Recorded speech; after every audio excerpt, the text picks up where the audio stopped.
refused to let my stepmom walk me down the aisle, so she left my dad. Now he wants to attend my wedding alone with a confession that changed everything. I'm Lily, 28F, and I'm getting married to my fiancé Richard, 30M, in 3 months. To understand my current situation, I need to go back to my childhood. My parents, Claire, 53F, and Tom, 55M, met in college and got married young. They had me when they were both 25, and for the first decade of my life, we seemed like the perfect family. I remember weekends spent at the lake house my grandparents owned, where Dad would teach me how to fish while Mom prepared picnics. We'd have family game nights every Friday, and my parents would take turns reading me bedtime stories. It wasn't all perfect, they had their arguments like any couple, but I always felt loved and secure. Everything changed when I was 10. Dad started working late more often, and Mom seemed increasingly stressed and unhappy. I overheard arguments about someone named Tanya, but I didn't understand what was happening. Then one day, I came home from school to find Mom crying in the kitchen. She sat me down and explained that Dad had been having an affair with his co-worker, Tanya, 48F, and that they were getting a divorce. The next few months were a blur of tears, arguments, and confusion. Dad moved out, and I remember feeling so angry with him for hurting Mom and breaking up our family. The divorce was messy and painful. There were heated arguments about custody and property division. I remember sitting outside the courtroom during one of their hearings, feeling lost and scared. In the end, Mom got primary custody, with Dad having visitation every other weekend. At first, I was reluctant to spend time with Dad. I was angry and hurt, and I didn't want to leave Mom alone. But Mom, despite her own pain, encouraged me to give Dad a chance. She told me, "Your dad made a mistake, but he still loves you. It's okay to love him too." Gradually, I started to enjoy my weekends with Dad. He'd take me to the movies, teach me how to cook, badly, and we'd have long talks about school and my friends. But things got complicated again when, 2 years after the divorce, Dad announced he was marrying Tanya. I met Tanya properly for the first time at a dinner Dad arranged. She seemed nice enough, bringing me a gift, a journal with my name embossed on it, and asking me about my hobbies. But I couldn't shake the feeling that she was the reason my family had fallen apart. After Dad and Tanya got married, she tried really hard to bond with me. She was always buying me gifts, clothes, books, art supplies, and suggesting mother-daughter activities like spa days or cooking classes. But her efforts felt forced to me, and I never felt comfortable around her. Part of it was loyalty to my mom, and part of it was that Tanya seemed to be trying too hard to replace Mom. As I entered my teenage years, my relationship with Dad and Tanya became more strained. They would often make negative comments about Mom, saying things like, "It's a shame your mother is so bitter," or "If only your mom could move on like we have." These comments really bothered me because I knew how hard Mom was trying to co-parent peacefully. My mom, on the other hand, never spoke badly about Dad or Tanya in front of me. She would listen when I complained about them but always encouraged me to give them a chance. "They're not perfect," she'd say, "but they're trying. It's okay to have different relationships with different people in your life." When I was 16, Tanya got pregnant. Dad was ecstatic, constantly talking about how excited he was to have a real family now. Those words cut deep because they made me feel like I wasn't enough for him, like I was just a remnant of his old life rather than a valued part of his new one. Unfortunately, Tanya had a miscarriage at 20 weeks. It was a difficult time for them, and I remember feeling a mix of sadness for their loss and guilty relief that I wouldn't be replaced by a new baby. Dad told me that Tanya would need extra love and support from me, which put a lot of pressure on me at a time when I was already struggling with typical teenage issues and the ongoing fallout from the divorce. After the miscarriage, Tanya became even more clingy with me. She started introducing me to people as her daughter, which made me incredibly uncomfortable. She also began pressuring me to call her Mom, which I flat out refused to do. This led to many arguments, with Dad always taking Tanya's side and accusing me of being insensitive to Tanya's feelings. During this time, my relationship with my mom remained strong. She was my rock, always there to listen without judgment and offer support without pushing. She encouraged me to pursue my interests, which led me to join the school newspaper and eventually study journalism in college. It was in college that I met Richard. We were both writing for the university paper, and we bonded over our shared love of investigative reporting.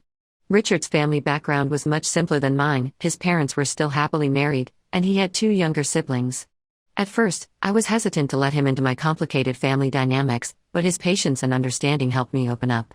Now, as we're planning our wedding, all these past issues have come to a head. I've decided to ask my mom to walk me down the aisle. She's been my constant support, my role model, and my best friend. When I told Dad and Tanya about this decision, Tanya burst into tears and Dad got angry. They said I was being selfish and that I should let Tanya walk me down the aisle too, since she's been in my life for so long. I refused, saying that my mom is my only mother and the one I want by my side on my wedding day. This led to a huge argument, with Dad threatening to not attend the wedding if Tanya isn't given a special role. He brought up all the times Tanya had tried to be there for me, the gifts she'd bought, the activities she'd planned. But to me, those things pale in comparison to the consistent love and support my mom has given me. Tanya accused me of never giving her a chance and said that after all these years, she thought of me as her own daughter. She mentioned her miscarriage again, saying how hard it had been to lose a baby and then have her stepdaughter reject her. I understand that the miscarriage was traumatic for her, but I don't think it's fair to use that as emotional leverage against me. I'm standing firm in my decision, but now I'm wondering if I'm being too harsh. Richard supports me completely, saying that it's our wedding and we should do what feels right to us. But some of my extended family members are saying I should compromise to keep the peace. Part of me feels guilty for hurting Tanya's feelings, but a bigger part feels angry that Dad and Tanya are trying to make my wedding about them. I've spent years trying to navigate this blended family situation, often at the expense of my own feelings. I want my wedding day to be a celebration of love, not a battlefield for old family conflicts. Am I the asshole for refusing to let my stepmother walk me down the aisle? Should I stick to my decision or try to find a compromise? Update 1: It's been a month since my last post, and a lot has happened. First, I want to thank everyone for their supportive comments. They really helped me feel more confident in my decision. After the argument about the wedding, my dad and Tanya stopped talking to me for a couple of weeks. It was a tense time, and I found myself constantly checking my phone, half expecting, and half dreading, a message from them.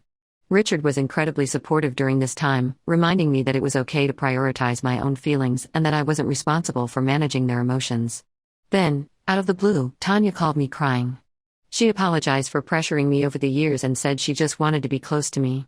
Her voice sounded genuinely remorseful, and for a moment, I felt a glimmer of hope that maybe we could find a way to move forward.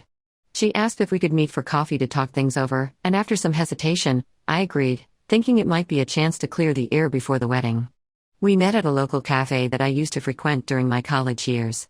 It felt strange to be sitting across from Tanya in a place that held so many memories of study sessions with friends and early dates with Richard. At first, things seemed to be going well. Tanya was being unusually understanding and even said she respected my decision to have my mom walk me down the aisle. She shared some stories about her own wedding to my dad, how nervous she had been, and how she had wished for a closer relationship with her own stepmother. I found myself softening a bit, seeing her as a person with her own struggles and insecurities rather than just the woman who had broken up my parents' marriage. However, things took a turn when she started talking about how she and my dad were thinking of renewing their vows next year. At first, I thought she was just sharing their plans, but then she dropped a bombshell. She suggested that maybe I could walk her down the aisle at their vow renewal ceremony, as a way to balance things out. I was shocked by this suggestion. It felt like she was trying to create a quid pro quo situation, as if my wedding and their vow renewal were somehow equivalent. I told her it wasn't the same thing at all, that a daughter's wedding is a unique event that can't be compared to a vow renewal. Tanya got upset and accused me of never giving her a chance. She brought up the miscarriage again, going into detail about how traumatic it had been and how she had hoped that having a baby would bring our family closer together. She said that losing the baby had been doubly painful because she felt like she had lost her chance to truly be a mother. I tried to be sympathetic, remembering how difficult that time had been for everyone. But I also pointed out that her loss, while tragic, didn't obligate me to see her as my mother. I explained that I had my own complex feelings about that time, how I had felt simultaneously sad for their loss and relieved that I wouldn't be replaced. The conversation quickly deteriorated from there. Tanya accused me of being cold-hearted and ungrateful for all she had tried to do for me over the years. She brought up every gift she had ever given me, every outing she had planned, as if keeping a tally of her attempts at motherhood. I pointed out that relationships aren't built on gifts and forced outings, but on genuine connection and respect for boundaries. In the heat of the moment, I said something I had been holding back for years. I told Tanya that while I was sorry for her loss, I was tired of her using the miscarriage as emotional leverage. I said that it wasn't fair to place the burden of her unfulfilled maternal desires on me, especially when I was just a teenager trying to cope with my own family trauma. Tanya burst into tears and stormed out of the cafe, leaving me sitting there feeling a mix of guilt, anger, and relief at having finally expressed my true feelings. As I sat there, trying to process what had just happened, I couldn't help but think about how this cafe, once a place of happy memories, would now always be associated with this painful confrontation. Later that evening, my dad called me, furious. He said I had been cruel to Tanya and that I owed her an apology. He accused me of being selfish and ungrateful, saying that Tanya had only ever wanted to love me. When I tried to explain my side of things, he interrupted me, saying that if I couldn't accept Tanya as my mother, then maybe I shouldn't consider him my father anymore. Those words hit me hard. Despite all our issues over the years, I had never doubted that my dad loved me. But in that moment, it felt like he was choosing Tanya over me, just as he had done all those years ago when he left our family for her. I'm hurt and angry, but I'm also feeling more certain than ever about my decision. Richard has been incredibly supportive through all of this, holding me when I cry and assuring me that I have every right to set boundaries. We're moving forward with our wedding plans, focusing on creating a day that celebrates our love and the family we're building together. My mom has been amazing too. When I told her about what happened, she listened without judgment and offered comfort without trying to influence my decisions. She reminded me that family relationships are complex and that it's okay to prioritize my own emotional well-being. After a few days of reflection, I've decided to send my dad and Tanya a final message. In it, I plan to explain my feelings and boundaries clearly. I want to make it clear that while I'm willing to have a relationship with them, it needs to be on terms that respect my feelings and my relationship with my mom. I'll let them know that if they can't accept that, then they won't be welcome at the wedding. As I sit here drafting this message, I can't help but feel a mix of sadness and resolution. It's not the relationship I wished I could have with my dad and stepmom, but it's the healthiest one I can offer right now. Am I doing the right thing? Or am I being too harsh and potentially cutting them out of this important day in my life? Update 2. Another month has passed, and things have gotten even more complicated. After I sent the message to my dad and Tanya explaining my feelings and boundaries, I didn't hear back from them for a couple of weeks. The silence was both a relief and a source of anxiety. I tried to focus on wedding preparations, finalizing the menu, having dress fittings with my mom, and working on our vows with Richard. But the unresolved situation with my dad and Tanya was always there in the back of my mind. Then, last Saturday, my dad showed up at my apartment unannounced. I was in the middle of addressing invitations with Richard when the doorbell rang. Opening the door to find my dad standing there, looking tired and upset, was a shock. I invited him in, more out of surprise than anything else. Richard, sensing the tension, excused himself to give us some privacy, but not before squeezing my hand reassuringly. As soon as we were alone, Dad broke down. He told me that Tanya had left him. Apparently, after our coffee shop confrontation and my message, Tanya had a breakdown. She told my dad that she couldn't handle the rejection anymore and that she needed to find herself. She packed her bags and went to stay with her sister in another state. As I listened to my dad pour out his heart, I felt a whirlwind of emotions. Part of me felt vindicated. Hadn't I been saying for years that Tanya's attachment to me was unhealthy? But another part of me felt guilty. Had my refusal to accept her as a mother figure really caused this much pain? Dad was a mess, alternating between apologizing to me and blaming me for Tanya leaving. He said he didn't know how to fix things and asked if I would consider family therapy with him and Tanya. The idea made me uncomfortable. I told him I wasn't ready for that, especially since Tanya had left him and I wasn't even sure where we all stood. Then my dad dropped another bombshell. He confessed that years ago, when Tanya had her miscarriage, they had actually been trying for a baby because Tanya felt it would make me accept her more as a mother figure. He admitted that they had been wrong to try to replace me or force a mother-daughter relationship. I was stunned by this revelation. It explained so much about their behavior over the years, the increased pressure to bond with Tanya, the constant comparisons to a real family, the guilt tripping after the miscarriage. But it also made me angry. I felt like I had been manipulated, that my feelings had been disregarded in their quest to create their ideal family. I told my dad I needed time to process everything and asked him to leave. As I closed the door behind him, I felt overwhelmed. I called my mom, needing her calm presence and wise advice. She listened patiently as I recounted everything, then suggested that I take some time to really think about what I want my relationship with my dad and Tanya to look like going forward. Now, I'm feeling conflicted.